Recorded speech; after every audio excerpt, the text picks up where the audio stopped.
Let's talk about something inside every computer that you use constantly, probably without even knowing it. It's a feature designed to be helpful, but in the wrong hands, it can be twisted into a master key, something that can unlock the most secret parts of your system. So let's dive in and find out how. And that's really the big question for today.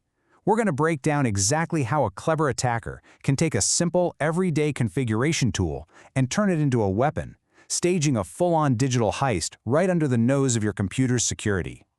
You know, every great heist story has two main characters, right? Well, in our story, it's no different. We've got a super powerful, privileged program, and its quiet, unassuming, and as it turns out, very vulnerable partner. So on one side, we have what are called SetUID programs. Now, what's wild about these is that they don't run with your permissions. Nope, they run with the permissions of whoever owns the file. And if that owner is the super user, root, then for a split second, that program has literal superpowers. It can access, change, or delete pretty much anything on the system. And on the other side, we've got environment variables. The best way to think of these is like helpful little sticky notes for your computer. They tell programs where to find files, what settings to use. I mean, they're all about making things convenient. But as you're about to see, that convenience comes with a pretty big hidden risk. See, here's the problem. Because these sticky notes are designed to be super easy to read and change, they've got some built-in weaknesses. They're stored in plain text. Anyone can overwrite them, and there's not much access control. So you and I see a sticky note, but an attacker, they look at this and they don't see a sticky note at all. They see an unlocked door. Okay, so we've got our players. How does an attacker actually turn these simple settings into a weapon? Well, it all starts with understanding a critical process that happens literally every time you run a program. Meet the dynamic linker. Think of it like a master assembler at a factory. Right before your program can run, the linker has to go find all the different pieces of code it needs, these things called shared libraries, and stitch them all together. And how does it know where to find all those pieces? You guessed it, it reads those sticky note environment variables. And this brings us to our first major exploit, the LD_preload trick.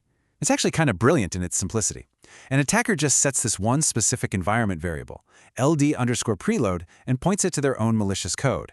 So when the linker goes to assemble the program, it sees the attacker's sticky note and says, "Oh, okay," and loads their malicious code first, giving the attacker total control. But here's a bit of good news. System designers aren't dumb.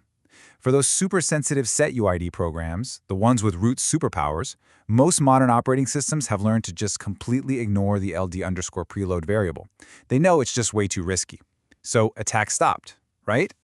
Well, if one door is locked, a good attacker is just going to find an open window. And this next heist involves one of the most famous, most used environment variables of all time, the path. Okay, so here's the key thing you need to get. So many programs out there just implicitly trust the path variable. When they need to run another command, they don't look for it themselves, they just ask the system to find it, and the system uses the path as its map. This trust, this is the exact vulnerability an attacker is looking for. Just look at this incredibly common line of code. All it does is tell the system, "Hey, run the date command for me."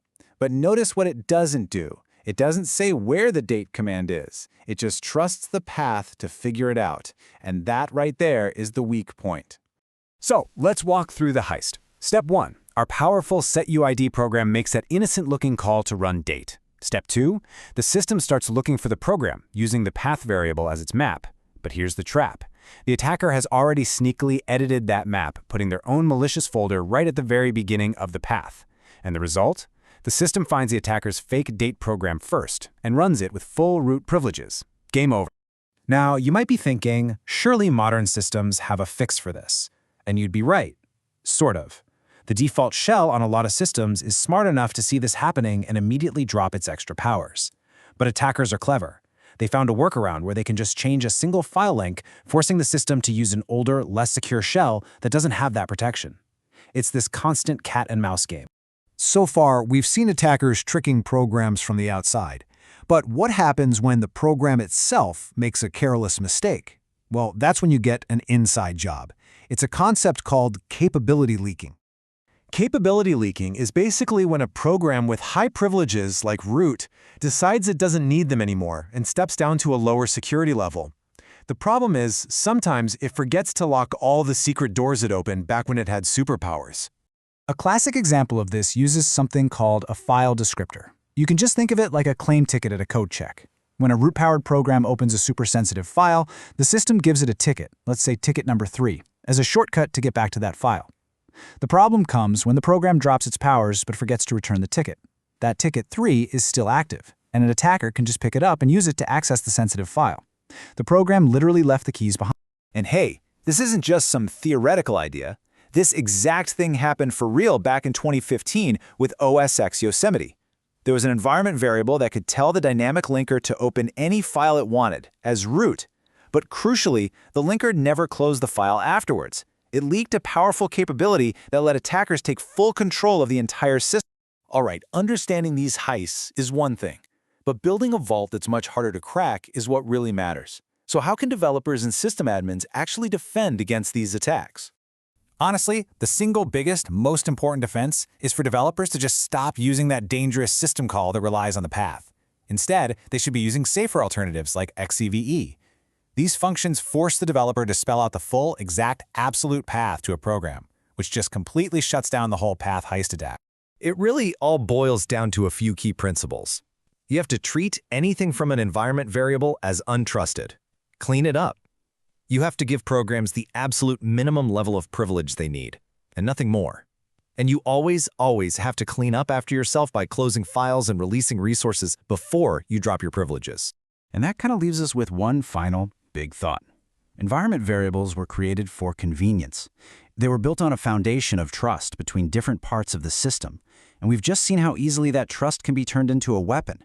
It really makes you wonder, doesn't it, how many other trusted shortcuts in our digital lives are just vulnerabilities waiting for the right person to come along and exploit them.